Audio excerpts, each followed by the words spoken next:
ሰላም ጤና ይስጥልን ውድ የቻናላችን ተከታታዮች የፕሮግራማችን ቤተሰቦች፣ ይህ አብዲራዋ ቲዩብ ነው። ፕሮግራማችንን ላይክ በማድረግ እንዲጀምሩ፣ አዲስ የሆናችሁ ሰብስክራይብ በማድረግ ለዚህ ቻናል ቤተሰብ እንድትሆኑ፣ እንዲሁም ይህንን ፕሮግራም ከሀገር ውጭ ብታደምጡ የቻናላችን ተከታታዮች በሱፐር ስቲከር፣ በሱፐር ቻት፣ በሱፐር ታንክስ ድጋፋችሁ ከኛ ጋር እንዲሆን በአክብሮት እየጋበዝን በዚህኛው ፕሮግራማችን እንግዲህ ትኩረት የምናደርገው አርሴናል ወደ ኤቨርተን ስቴዲየም ተጉዞ ከሜዳ ውጪ ድል ያደረገበትን ጨዋታ በተመለከተ ድረ ጨዋታ ነጥቦችን አንስተን በዚህ ፕሮግራም ምንወያይ ይሆናል። የሚካኤል አርቴታ አርሴናል በፈረንጆቹ አዲሱ ዓመት ሊጀምር ወይም አዲሱ ዓመት ሊገባ የተወሰኑ ቀናት ከሁለት ሳምንት የማይሞላ ጊዜ በቀረበት ወቅት አሁንም በሊጉ አናት ላይ ለሰዓታት ያጣውን መሪነት ዳግም ያገኘበት የአጥቂ ቪክተር ዮኬሬስ ወደ አስቆጣሪነት የተመለሰበት ፈታኙን ስቴዲየም በአእምሮ ጥንካሬ የተሻገረበትን ጨዋታ እንግዲህ በትኩረት እንመለከታለን። ይሄ ጨዋታ ትርጉሙ ብዙ ነው። የሚካኤል አርቴታ አርሴናል ድል። አርሴናል እንደምታውቁት ከኖቬምበር ወር መጀመሪያ በርንሌይን ካሸነፈ ከሜዳ ውጭ ጨዋታ በኋላ በሊጉ ተከታታይ ከሜዳ ውጭ ያደረጋቸውን ጨዋታዎች ነጥብ በመጣል ሽንፈት በማስተናገድ ከሜዳ ውጭ ያሉ ጨዋታዎችን ሲፈተን እያስተዋልን ነው። በሰንደርላንድ፣ በቼልሲ፣ በአስቶን ቪላ እነዚህን ጨዋታዎች ላይ ነጥብ ጥሏል። ሽንፈትንም አስተናግዷል። ይሄ የነጥብ መጣል ሽንፈት ማስተናገድ የነጥብ ልዩነቱን አጥብቦ ወደ 2 ዝቅ ባደረገበት ይሄ ጨዋታ ከመደረጉ በፊት ከ3 ሰዓታት ምናምን በፊት የሚካኤል አርቴታ አርሴናል የቡድን አካላት ሁሉ የቡድኑ ተጫዋቾች፣ ኮቺንግ ስታፎች ሁሉ የማንቸስተር ሲቲ ማሸነፍ ሰምተው ነው ለጨዋታ የሚገቡት። 3-0 በምን አይነት መልኩ አሸንፎ ወደ ሊጉ መሪነት እንደመጣ አርሴናል እስከሚጫወት ድረስ የነበሩ ጉዳዮችን ተመልክተው የሰሞኑን የሚዲያው ጫና፣ የሲቲ ማሸነፍ፣ በአጥቂው ላይ የሚነሱ ሀሳቦችና ትችቶች፣ አርሴናል ከሜዳ ውጭ ያለው ሰሞነኛው የፕሪሚየር ሊግ ተከታታይ ጨዋታ ነጥብ መጣል፣ በርካታ ጉዳዮችን ስንመለከት የሚካኤል አርቴታ አርሴናል ከጫና ራሱን የሚያጸዳበት ድል ነው። ይሄ ድል በእንቅስቃሴ ይሄ በፍጹም የበላይነትና የሆነ በተለየ የጨዋታ ስታይል ተደርጎ ላይወሰድ ይችላል።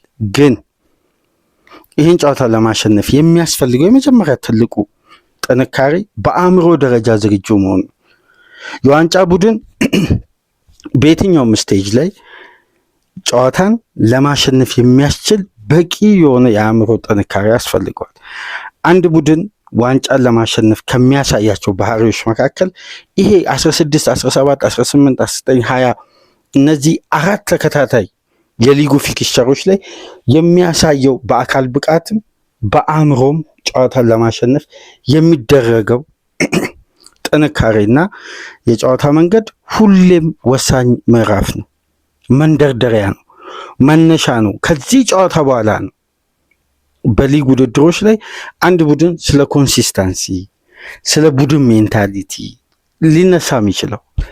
አርሴናል በጊዜ ያገኘውን ፍጹም ቅጣት ምት ኦብራይን በ2 እጁ መንካቱን ተከትሎ የተገኘችውን ፍጹም ቅጣት ምት ቪክተር ዮኬሬስ ከ10 ጨዋታ በኋላ አስቆጥሮ አርሴናልን ቀዳሚ ያደረገ። ጨዋታው በብቸኝነት በዚህ ግብ ተጠናቀቀ። እንዴት በአንድ ግብ ብቻ ተጠናቀቀ? እንዴት ጨዋታው በዚህ መልኩ ተጠናቀቀ? አርሴናል ምን አይነት መልክ ነበረው? የቡድኑ አቀራረብ፣ ውጤቱ ምን ያክል አስፈላጊ ነበር? እነዚህ ጉዳዮችን መመልከት አለብን ለያይተን። ምክንያቱም ይሄ ጨዋታ አእምሮ ለአንድ ተጫዋች ዝግጁ ካልሆነ ይሄን ጨዋታ ለማሸነፍ በሳይኮሎጂ ደረጃ በአካል ብቃት ወርዶ ከተገኙ የጨዋታ አድቫንቴጅ ይነጠቃሉ። ጨዋታውን ማኔጅ ለማድረግ ይቸገራሉ። ተፎካካሪው ክለብ አሸንፎ መምጣቱ ደግሞ የበለጠ ጫና ውስጥ ይከታል። ስለዚህ ወደ ፈታኝ ስቴዲየም ሲካሄድና በሊጉ ተፎካካሪ ቡድን እዛ ጋር አሸንፎ ጫናውን ባበረታበት ወቅት የተጫዋቾች ዝግጁ መሆን ነው ለዚህ ጨዋታ ትልቁ ልዩነት። በምሽቱ ጨዋታ የተለየ አዳዲስ የቡድን እንቅስቃሴዎችን ላንመለከት እንችላለን። ጨዋታው በአብዛኛው ደቂቃ የሁለቱም ክለቦች ኳሶችን ለመንጠቅ የሚያደርጉት ጥረትና ፖሴሽኖችን ለማሸነፍ እንዲሁም ጥረቶች ሁሉ የሚሆኑት መሀል ለመሀል የሚደረግ እንቅስቃሴ ነበር። ነገር ግን የተገኙ አጋጣሚዎች ወደ ግብ ቀይሮ ጨዋታውን ኮንትሮል ማድረግ በዚህ ወቅት የሚያስፈልገውን 3 ነጥብ ይዞ መውጣት ነው። ስለዚህ በወልቭሱ ጨዋታ የተተቹበትን ባለፉት ጨዋታዎች የተወቀሱበትን ወደ አጥቂው የሚመጡ የኳስ እገዛና ሞመንተሞችን የማስጠበቅ ጥያቄዎችን ከተመለከትን ዝርዝሩ አያልቅም።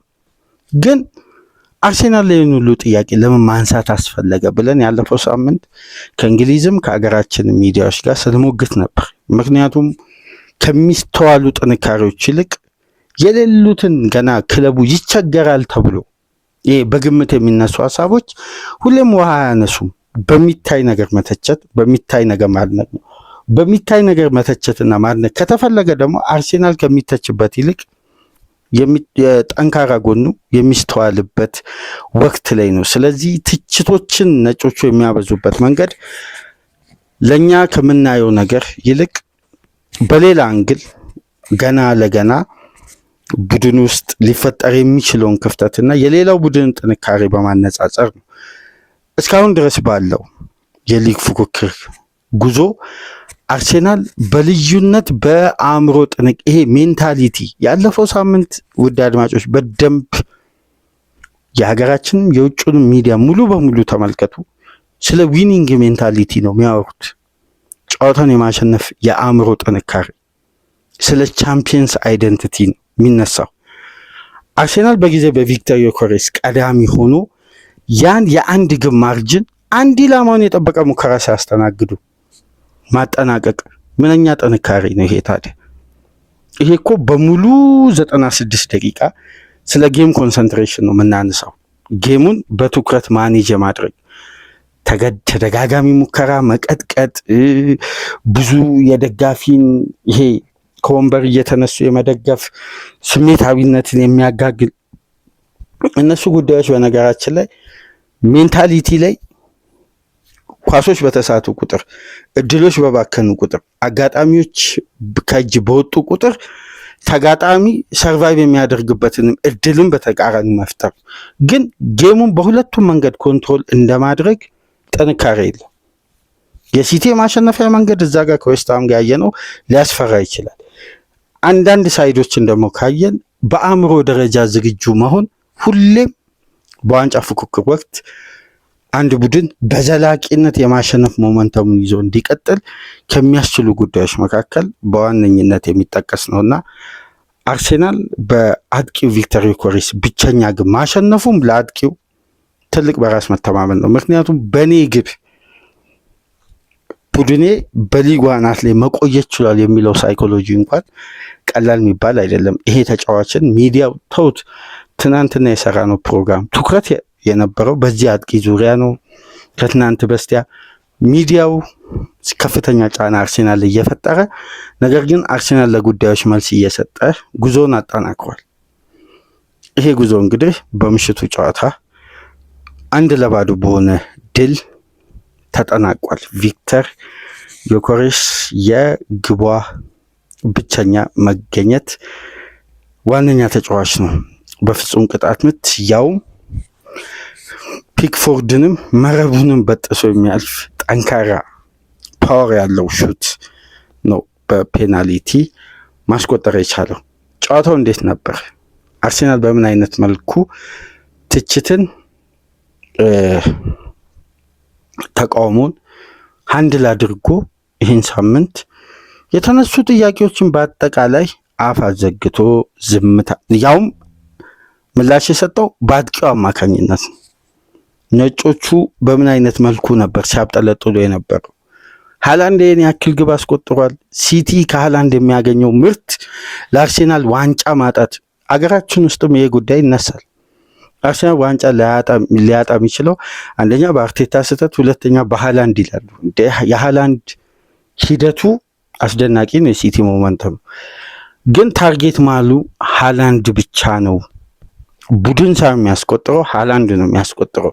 ያ አደጋውን ከፍ ያደርጋል። አይበለውና ለተጫዋቹ መጠነኛ ህመም ጉዳት ከሜዳ ቢያርቀው ሲቲ ግብ የማምረት አቅሙ በስንት በመቶ ሊቀንስ እንደሚችልም ጭምር በግራፍ ደረጃ አስደግፈን ስናነሳ ነበርና አሁን የሚካኤል አርቴታ ቡድን የአእምሮ ጥንካሬ ይሄ ዊኒንግ ሜንታሊቲ የሚባለው የተስተዋለበትም የጨዋታ እቅድ ያስተዋልንበት የሂል ዲክሰን ስቴዲየም ፍልሚያ ነበር። ቪክቶር ዮኬሬስ 27ኛው ደቂቃ ላይ ኦብራይን በነካው የእጅ ኳስ እንግዲህ እንደ መረብ ኳስ ነው በሁለት እጁ የነካው ከደክላን ራይስ ክሮስ የተደረገ ኮርና ኳስ ላይ በድጋሚ ምስል ተመልክተው ፍጹም ቅጣት ምት ዳኛው ሰጡ። ዮኬሬስ በአግባቡ ኃላፊነቱን ተወጣ። ይሄ ተጫዋች እንግዲህ ከ2023/24 የውድድር ዓመት ጀምሮ ያገኛቸውን 19 ፍጹም ቅጣት ምቶችን 19ኙንም ማስቆጠር ችሏል። የሚመታበት ቴክኒክ በነገራችን ላይ ትናንትና ያያችሁበት መንገድ ነው። በጣም ጠንካራ ለግብ ጠባቂ የማይሞከር ጠንከር ያለ ኳስ ነው የሚያስቆጥረው። በዚህ ረገድ እንግዲህ የሚካኤል አርቴታ አርሴናል ካልተሳሳትኩ በዘንድሮ ሲዝን 9ኛ ክሊን ሺቱን አስመዝግቦ ነው ዴቪድ ራያ መውጣት የቻለው። አንድ ኢላማውን የጠበቀ ሙከራ ግን ኢላማውን የጠበቀ ሙከራ የተባለበት የቻንሱን የኤክስጂው መጠን ካያችሁ 0.2 ነው። ይሄ ቢግ ቻንስ ኢላማውን ያልተዛነፈ ሙከራ በሚል ተያዘ እንጂ የሙከራውን መጠን ብትመለከቱ የዛን ያክል ፈታኝ ሆኖ አይደለም። አርሴናል በ13 ሙከራ በሁለት ኢላማውን የጠበቀ ሙከራ ታግዞ ነው ይሄን ጨዋታ 1-0 ማሸነፍ የቻለው። ግን አርሴናል በጨዋታው እንዴት ነበር? አንድ የቢቢሲ ሪፖርት ስመለከት እዛው በአርሴናል በኩል የሚጽፍ ነው እና ፊል ማክኡልቲን ይባላል። ማክኡልቲን የሚባል ሪፖርተር ነው፣ ለቢቢሲ የሚጽፍ ነው። ገብታችሁ እስቲ ተመልከቱ። ከላይ ምን እንደሚል ታውቃላችሁ?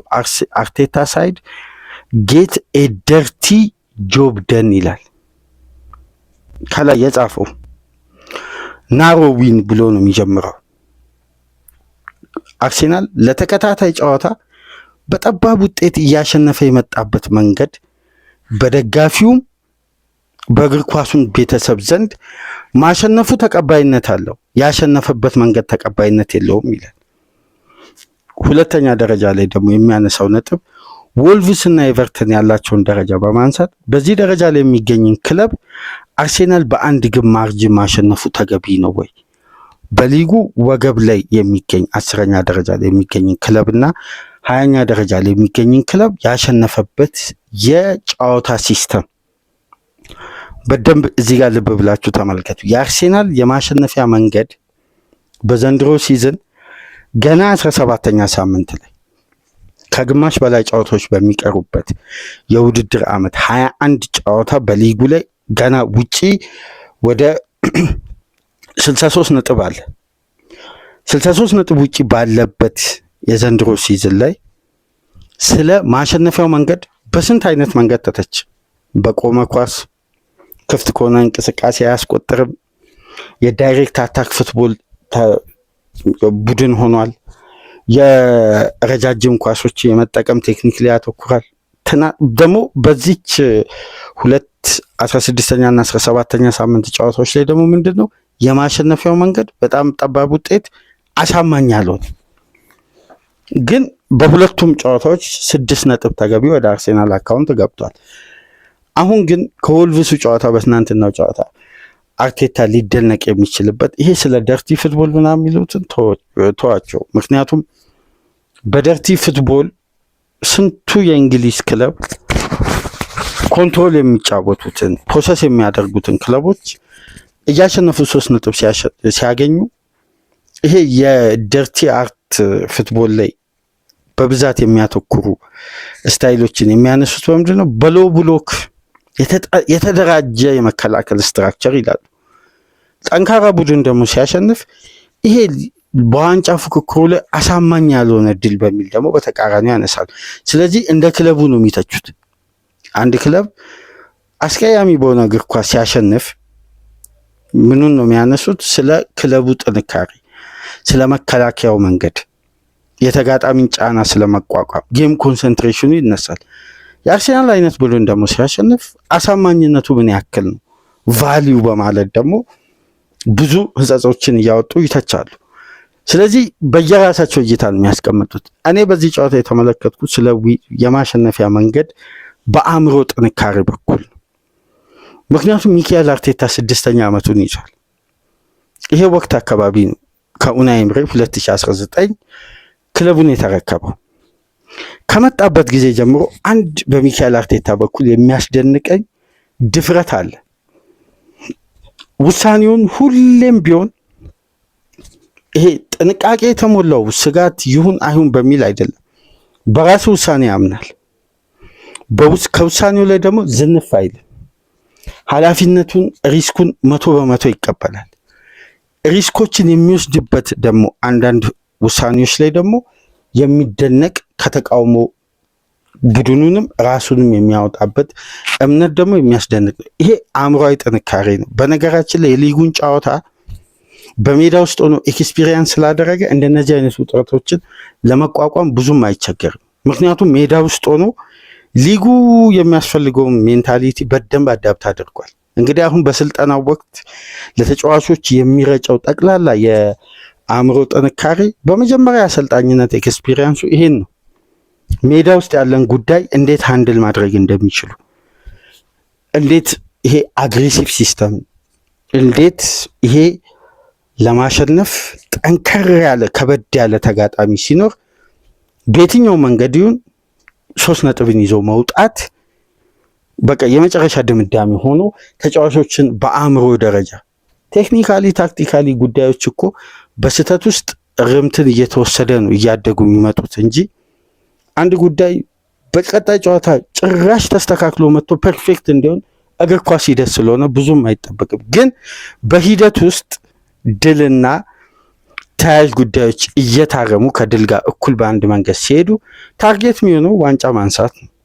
ስለዚህ አርቴታ ውስጥ የምንመለከተው ጥንካሬ ስለ ውሳኔው አቅም፣ ስለሚወስደው ሪስክና ደፋር ስለመሆኑ ከዝውውሮች ጀምሮ ብትመለከቱ አርቴታ ወደ አርሴናል ቤት መጥቶ ትላልቅ ገንዘቦችን ኢንቨስት አድርጎ ሪስኮች የሚወስድበት በዛ ተጫዋች በኩል አምና ለምሳሌ በሊጉ የካሊፊዮሪ ማምጣት እንዴት ሲተች እንደነበር የተጫዋቹ ጤንነትና የፊትነስ ጉዳይ፣ መጀመሪያ ዓመት ጁሪየን ቲምበር ሲመጣ ኤሲኤል ላጋጠመው በቃ የኪሳራ ዝውውር ተባለ። የተለያዩ ተጫዋቾችን እስቲ በዘንድሮ ሲዝን እንኳን የአርሴናል ደጋፊዎች ይህንንም ፕሮግራም ታደምጡ፣ ኖኒ ማዱዌኬ ሲፈርም እንዴት ነበር የአርሴናል ደጋፊዎች ተቃውሞ ነበር? ካይ ሃቨርት ሲፈርም እንዴት ነበር አጀማመሩ ላይ የነበሩ ጥያቄ ብዛት? ተጫዋቹ እኮ ለአርሴናል ከዛ የውድድር ዓመት ከዛች የመጀመሪያ 15-16 ጨዋታ በኋላ የቡድኑ ቁልፍ ሆኖ ሃቨርት ሲጎዳ የአርሴናል ማጥቃት የፕሬሲንግ አቅም እንዴት እንደሚቀንስ እያስተዋልን ነው።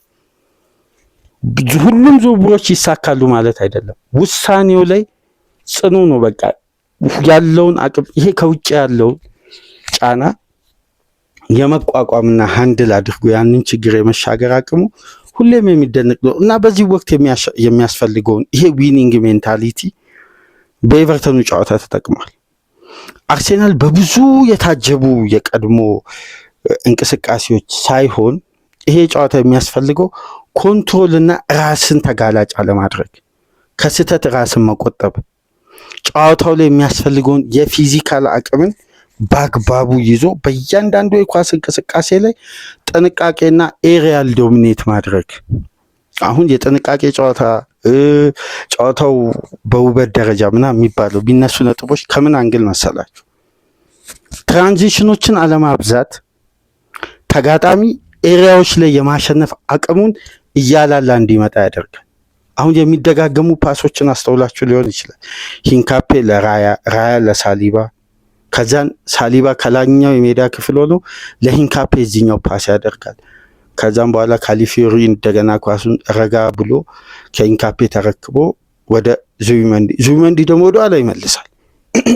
ይሄ ኤሪያዎችን ዶሚኔት ለማድረግ ተጋጣሚ ይዞ የመጣውን የፊዚካል ጌምን በደንብ ኮንትሮል ለማድረግ ኳስን በፍጥነት ወደ ሽግግር እንቅስቃሴ አለመውሰድ ነው።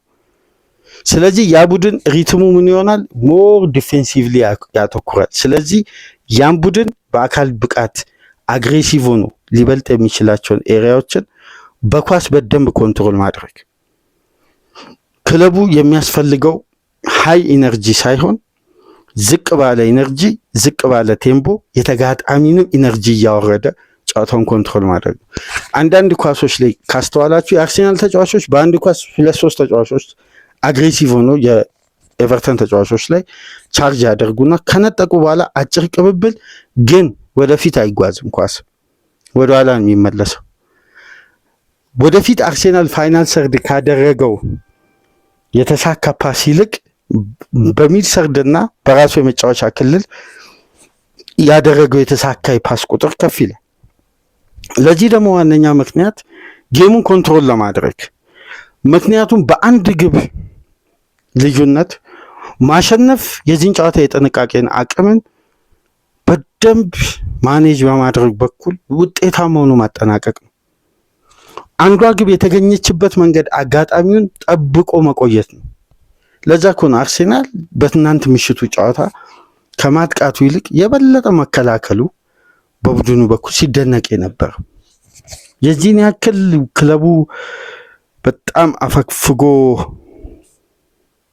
ይሄ የበለጠ አፈግፍጎ ኮምፓክት በመሆን ብቻ ሳይሆን ጌሙ የሚያስፈልገውን እያንዳንዱን ሪትም፣ ጥንቃቄ፣ የሜዳ ውስጥ የፓስ ሲኩዌንስን በመጠበቅ አሁን እና የኤቨርተን ጨዋታ ሁሌም ቢሆን ለሚካኤል አርቴታ አንድ ይዞ የሚመጣው ፈተና አለ። በተደጋጋሚ ካስተዋላቸው አሁን ለምሳሌ አርሴናል ወደዚህ ሜዳ መጥቶ ካሸነፈ ሰንበትበት ብሎ ነበር። ለመጨረሻ ጊዜ ሊያንድሮ ትሮሳርድ በፈረመበት ዓመት በጃንዋሪ ታስታውሳላችሁ። በልዩነት አንዷን ግብ ካስቆጠረበት ጨዋታ በኋላ አርሴናል 3 ነጥብ ከጉዲሰን ፓርክ አላሸነፈ። ከዛም በአዲሱ ስቴዲየም ደግሞ የመጀመሪያ ጨዋታ ነው ይሄ እና በአንድ ግብ ልዩነት ሲያሸንፍ አርሴናል ይሄ የማሸነፊያው መንገድ ጥረቱ ይሄ የአርሴናል ጨዋታን ለማሸነፍ የመረጠበት እንቅስቃሴ በቂ ነው ወይ? በመጀመሪያ ደረጃ በፕሪሚየር ሊግ እያንዳንዱን ጨዋታ በልዩነት ማሸነፍ አይቻልም። ይሄ ነው እኮ ሊጉን ጠንካራ የሚያደርገው። ከፍተኛ አቅም በተለይ ፊዚካል ጌም ነው። አርሴናል እኮ ከሰንደርላንድ ጨዋታ አንስቶ ያደረጋቸውን ፊክስቸር ብትመለከቱ ሁሉም ፊዚካል ጌም ነው። ስለዚህ ለእያንዳንዱ ጨዋታ እያንዳንዱን ተጫዋች በበቂ አካል ብቃት ይዞ የመቅረብ ግዴታም አለበት። ስለዚህ በአካል ብቃት ሁሉም ተጫዋች ፊት ሆነ ማለት በአእምሮም ደረጃ እኩል ፊት መሆን አለበት። ሲስተምና ሪትም እንደ ተጋጣሚ ደግሞ ይለያያል። ስለዚህ ባላንስ እያደረጉ ግን ከ3 ነጥብ ውጪ ድርድር ሳያቀርቡ እያንዳንዱን ጨዋታ ማስኬድ ቡድኑ የተለየ አቅም እያደራጀ የመሄድ ግዴታ ስላለበት ነው በእንዲህ አይነት መልኩ ጨዋታዎችን የሚያሸንፈው። እና በጨዋታው ደግሞ የተገኙ አጋጣሚዎች አሉ በጣም ትላልቅ ወደ ግብ የመቀየር ቻንሳቸው ከፍ ያሉ። ለምሳሌ የሊያንድሮ ትሮሳርድ በዛ ደረጃ በትሮሳርድ ኳሊቲ የማይሳት የግቡን አግዳሚ የመታበት ማለት ኳሷን በጣም የቆረጠበት፣ ዙቢመንዲ በስጋት ውስጥ ሆኖ የሞከራት ኳስ የጃክ ግሪሊሽ ፋውል እግሮቹ ላይ ይደርሱብኛል ብሎ ይሄ በጥርጣሬ የመታት ኳስ የግቡን አግዳሚ የመታበት አጋጣሚ ነበር። ሳካ በቀኝ ክንፉ በኩል ትናንት ምሽት ከሚክሌንኮ ጋር አስደናቂ ፉክክር ሲያደርጉ ነበር። ሳካ ግን በልዩነት ለተከታታይ ሳምንት ነጥሮ ይወጣል። ነጥሮ የሚወጣ በርካታ እንቅስቃሴዎችን እያየን ነው። አሁን በሳካ ደረጃ ይሄ ግብን እያስቆጠረ አሲስት እያደረገ በልዩነት እንዲመጣ ይፈለጋል። ግን ይሄ ተጫዋች ለእያንዳንዱ ጨዋታ ተመልከቱ 90 ደቂቃ ነው የሚጫወተው። ማች ፊትነሱን ተመልከቱ። አሁን ወደ አስተማማኝነቱ እየመጣ ነው። ሙዱ እየመጣ ነው። ከግብ ጋር ለመታገዙ አንዳንዴ ከዚህ ተጫዋች ክለቡ የሚፈልገውን ነገር በቁጥርም ማግኘት ብቻ አይደለም፣ ሜዳ ውስጥ ይሄ ተጫዋች መኖሩ በአርሴናል ማጥቃት ላይ የሚፈጥረው የተለየ ጥራትንም ከግምት ውስጥ አስገቡ። ስለዚህ እያንዳንዱ ጨዋታ ላይ እንዲያስቆጥርም አሲስት እንዲያደርግም አይጠበቅበትም። ምክንያቱም ከከፍተኛ ጫና፣ ውጥረት፣ ትችት፣ ተቃውሞ የመጡት። ስለዚህ ይሄ ተጫዋች በአርሴናል ፋይናል ሰርድ ሲኖርና ሳይኖር ሲቀር ልዩነቱ በጣም ሰፊ ነው። በተለይ በፕሪሚየር ሊግ ጨዋታዎች አሁን በነበረው የትናንትና ጨዋታ ፕሪሚየር ሊጉ ጎከሬስን፣ ሌሎች ሚዲያዎች ደግሞ ሳካን ነው የጨዋታው ኮከብ ብለው የመረጡት። ግን ካያችሁ ለአርሴናል የማጥቃት እንቅስቃሴ ከግራው ይልቅ የቀኙ ክፍል በጣም ስቴብል ነበር። አንዳንድ አለመግባባቶች ከቲምበር ጋር እየተፈጠሩ ኳሶች ሲበላሹ ነበር። ግን የሳካ ኳስ ሁሉ አደጋ ነበር። የተጋጣሚ የመጫወቻ ቦክስ ውስጥ በተጣሉ ቁጥርና አርሴናል የትናንትናውን ድል በአእምሮ ዝግጁነት፣ በጥንቃቄ በተለይ የተከላካይ ክፍሉ የበለጠ ጥንካሬ በተስተዋለበት መረቡን ሳያስደፍር በጥሩ ሁኔታ አንድ ግብ ብቻ አስቆጥሮ 1-0 ያሸነፈበት ጨዋታ ነው። አሁን አርሴናል ክሪስማስ ላይ የሊጉ መሪ ክሪስማስ ሲከበር አርሴናል በአራት አጋጣሚዎች በቅርብ ዓመትም ባለፉት ዓመታትም በተለይ ከ2000 በኋላ በአራት አጋጣሚ በክሪስማስ የሊጉ መሪ ሆኗል። ግን በአራቱም አጋጣሚ ዋንጫ አላነሳም። ይሄ ሲዝን ግን በነዛ አራት የውድድር ዓመት የሚነሱ ጥያቄዎች ዘንድሮ ቡድኑ ላይ የሉ። አሁን ሚዲያው ያነሳ ነው፣ ግን የሉ። ቢያንስ በቦታው ላይ በተጫዋች እነዛ ክፍተቶች ተቀርፈዋል ብለን እናስባለን። ዮከሬስ መጥቷል። ኤክስ ፋክተር ተከላካይ ክፍሉ ዴብዙ እየተመለከታችሁት ነው። ጋብርኤልን የሚያክል ትልቅ ተጫዋች፣ የክለቡ ወሳኝ ተጫዋች ጠፍቶ አርሴናል ሞመንተሙ ላይ ክፍተት አለ፣ ጥንካሬው ላይ ግን ክፍተት የለም። አጫወቱ ላይ ምክንያቱም የኳሊቲ ልዩነት አለ። ይህ ማንም የሚመልሰው ጉዳይ ነው። ኪንካፔ እና ጋብርኤል ቢኖሩ ያለውን ልዩነት በደንብ ይለያል። ሊደርሺፕ አለ፣ ኮንሲስታንሲ አለ፣ አዳፕት የማድረግ አቅም አለ። ቡድኑ ፕሮሰስ ውስጥ እያለ በእያንዳንዱ ስቴፕ ውስጥ የመሻገር ኤክስፒሪየንሱ ደግሞ ቀላል አይደለም ከኢንካፔ እና ይሄ ልዩነት አለ። ግን ሞመንተሙ ላይ ልዩነት የለም። ምክንያቱም አርሴናል ቲም ዳይናሚክስ ስለሆነ ቦታው ላይ የሚፈጠረውን ክፍተት እንደ ቡድን ነው እንጂ ከቨር የሚያደርገው በሚተካው ተጫዋች ብቻ ኃላፊነት እንዲወጣ አያደርግም አርቴታ። ለዛ እኮ ነው አርሴናል ቤት አንድ ተጫዋች ተጎድቶ ቢሰነብትም ባይሰነብትም እዛ ቦታ ላይ የሚተካው ተጫዋች የሚወስዱ ኃላፊነት ብቻ አይደለም፣ ቡድኑ የሚሰጠው ኃላፊነት የበለጠ ያን ቦታ ለመሸፈን የሚያስችል ስለሆነ እንደ ክለብ አይደለም። አርሴናል እንደ ቡድን ሊቸገር ይችላል፣ ግን በአንድ የተነጠለ ፖዚሽን ላይ ተጋላጭ ሆነ አይስተዋል። ምናልባት በኤክስፒሪየንስ እጦት አንዳንድ ጨዋታዎች ላይ ሉዊስ ኬሊ ሲገባ ይሄ ማቹርድ ያለመሆን ክፍተት ይስተዋላል እንጂ የተከላካይ ክፍሉ ሶሊድ መሆን ከዴቪድ ራያም አስደናቂ ሲዝን ጋር ተያይዞ የቡድኑ ጥንካሬ እንደቀጠለ ነው። ግን ስለ አራት አጋጣሚዎች የክሪስማስ የሊጉ መሪ ሆኖ የሊጉ ዋንጫን ስለማጣቱ ጉዳይ እናንሳና ከዘንድሮ ሲዝን ጋር እስቲ እናወዳደር። 2002፣ 2003፣ 2007፣ 2008 በማንቸስተር ዩናይትድ አጣ። ክሪስማስ ላይ በሊጉ አናት ሊሆነው ሚካኤል አርቴታ ግን 2022፣ 2023፣ 2023፣ 2024 ተከታታዩን ዓመት በማንቸስተር ሲቲ ሲያጣ በዚህ ወቅት የሊጉ አናት ላይ ሲሆን የሚካኤል አርቴታ ቡድን በተመሳሳይ ጥያቄና ችግር ውስጥ ሆኖ ነው። ለምሳሌ የምታስታውሱ ከሆነ በሁለቱም ዓመታት አርሴናል የሚጫወተው በ14 ወይ በ15 ተጫዋች ነው። በ14 እና በ15 ተጫዋች የሊጉ ዋንጫ እንደማይነሳ እኮ ፔፕ ጋርዲዮላ እያሳየ ነው። 24 25 ጥርት ያለ ጠንቀቅ ያለ ስብስብ ይዞ ዛሬ ላይ ግን ብትመለከቱ ሲቲ ቤት ስለ 16 ወይ 17 ተጫዋች ልናነሳ እንችላለን። አርሴናል ቤት ግን ከ20 በላይ ተጫዋች እናነሳለን። በእያንዳንዱ ዲፓርትመንት ተመልከቱ። ዮከሬስ እና ጂሰስ እያሉ በቅርብ ቀጣይ የፈረንጆቹ አዲስ ዓመት ላይ ሃቨርትዝ ሲነሳ በአጥቂ ስፍራ ብቻ ስለ 3 ተጫዋቾች እናነሳለን። ማድዌኬና ሳካ፣ ትሮሳርድና ማርቲኔሊ፣ ኢዜና ኦዲጋርድ፣ ሜሪኖን ጨምሩበት። ይሄ አታኪንግ ሰርድ ላይ ስላለ ጥራትና ዴብዝ ነው። ያን አመት ጄሱስ አሁን ለምሳሌ 2022-23 ላይ ጄሱስ ተጎድቶ ከዓለም ዋንጫ ውጭ ይሆናል። ኖቬምበር ላይ ተጎድቶ የሚመጣው መች ላይ ነበር? ወደ ማርች አካባቢ መጨረሻ በ2023-24 በዚህም ወቅት ገና ሀቨርት ወደ ሞመንተም እየገባ ነው። አርሴናል የዱባዩን እረፍት ሊሄድ ነው። በዚህ ወቅት የነበረው አርሴናል በጠባብ ልዩነት ጨዋታን ያሸንፋል። አሳማኝ አይደለም። ዴብዙ ላይ ጥያቄ በጣም የነበረበት ወቅት ነው። ስለነዛ ዓመታት እንቶ 2002-2003 የእንግሊዝም እግር ኳስ ባህል በዚህ ደረጃ ዘመናዊ እግር ኳስ በደረሰበት ጣራ ላይ ስላልሆነ ስለዛም ወቅት ብዙ ማንሳት አያስፈልግም። በቅርብ ዓመት ውስጥ ግን አርሴናል ውስጥ የነበሩ ጥያቄዎች ዘንድሮ የሉ። ያኔ የሚነሱ ጥያቄዎች ዘንድሮ አይነሱ። ስለዚህ አግባብነቱ አሁን ሚካኤል አርቴታ አሳልፎ ካልሰጠ በቀር አርሴናል ለምንድን ነው የሚያጣው ይሄን ሞመንተም? አሁን እነሱ እንደሚሉት ዮኬሬስ ሃላንድ ያክል አለማስቆጠሩ፣ ሲቲ ሁሉም የሜዳ ክፍል ላይ በተመሳሳይ የማሸነፍ ጥንካሬና የተጫዋቾች የበዛ ቴክኒክ የቡድኑን አቅም እንድናስተውል ያደርገናል።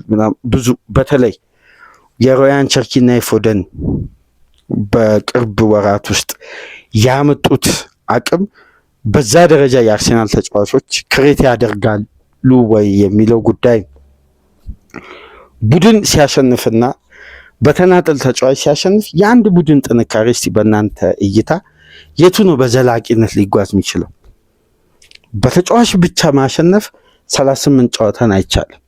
በቡድን ግን 38 ጨዋታ ማሸነፍ ይቻላል። ይሄ ነው ትልቁ ልዩነት በኔ በኩል ያለ እይታና አርሴናል ኤቨርተንን በልዩነት ያሸነፈው በሜንታሊቲ ዊን ነው፣ የአእምሮ ጥንካሬ ነው። ሲቲ አሸንፎ ሚዲያው ሳምንቱ ሙሉ አጥቂውንና አሰልጣኙን ሲጨፈጭፍ ቆይቶ ጫናውን አስቡት።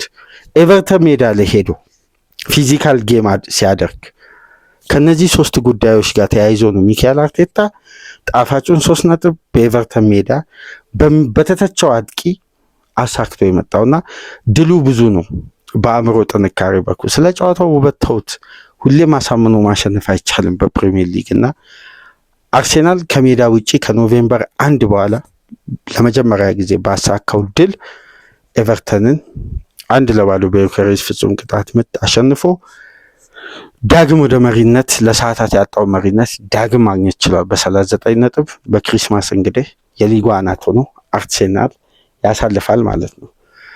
እንግዲህ በዚህ ውጤት የሚካኤል አርቴታና ልጆች ይቀጥላሉ ወይ? አብረን በጋራ የምንመለከተው ነው የሚሆነው። እስቲ በበለጠ ደግሞ በሳምንቱ አጋማሾች የተለያዩ ሀሳቦችን ይዘን መተን ምንወያይ ይሆናል። እናንተ ወደ እናንተ ጋር ፕሮግራሞችን ይዘን ስንመጣ ደግሞ ላይክ እያደረጋችሁ እያገዛችሁን፣ ሰብስክራይብ ያላረጋችሁ ደግሞ ሰብስክራይብ ያረጋችሁ እንድታደምጡን፣ ከሀገር ውጭ የምታደምጡ ደግሞ በሱፐር ስቲከር፣ በሱፐር ቻት፣ በሱፐር ታንክስ ለቻናላችን ድጋፍ እያደረጋችሁ ከኛ ጋር እንድትቆዩ በአክብሮት እንጋብዛለን። በአርሴናል ድል ዙሪያ በእንዲህ መልኩ ተወያየን። በሲቲ ድል፣ በቼልሲ አቻ መውጣት የሁለቱን ክለቦችን ጉዳይ ጠቅላላ አድርገን በአንድ ፕሮግራም እንመለከትበትን ፕሮግራም ይዘንላችሁ እንመጣለን። በድጋሚ በሲቲና ቼልሲ ጉዳይ እስከምንገናኝ ድረስ መልካም የረፍት ጊዜ እንዲሆን ተመኘን። ሰላም ቆዩ።